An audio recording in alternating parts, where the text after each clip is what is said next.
Hello guys, welcome back to my channel. বহুকাল বহু যুগ পর তোমাদের সাথে একটা ভিডিও শেয়ার করছি। অনেক দিন তোমাদের সাথে কোনো ভিডিও শেয়ার করা হয় না, জানি তোমরা সবাই আমাকে ভুলে গেছো, আর এটাই খুব স্বাভাবিক। তবে আমি চেষ্টা করব এখন থেকে বাকি ভিডিওগুলো তোমাদের সাথে শেয়ার করার।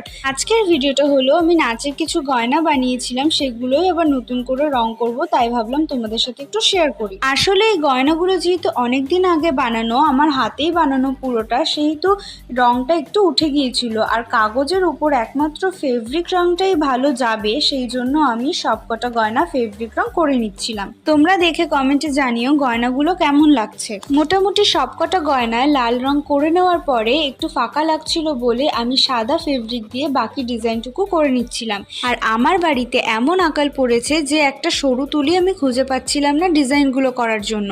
আর সত্যি কথা বলতে সরু তুলি না হলে কখনোই ডিজাইন ভালো হয় না। আর যেহেতু প্রোগ্রামের আগের দিন রাত্রেবেলা হঠাৎ করেই আমি এটা করতে বসেছিলাম, তাই জন্য আমি আর কিচ্ছু খুঁজে পাইনি। কম সময়ের মধ্যে যেরকম পেরেছি তাড়াহুড়া করে সেরকমভাবে ডিজাইনটা করে নিয়েছিলাম। আচ্ছা, এবার তোমাদেরকে বলি আমি টোটাল কি বানিয়েছিলাম। আমি একটা গলার চোকার, একটা বড় হার, একটা টিকলি, দুটো কানের, দুই হাতে পরার জন্য দুটো বন্ধনী, একটা মাথার মুকুট বানিয়েছিলাম। তোমরা দেখে জানিও কেমন লাগছে। তো আজকের মতন এতটুকুই, দেখা হচ্ছে নেক্সট কোনো ভিডিওতে। বাই।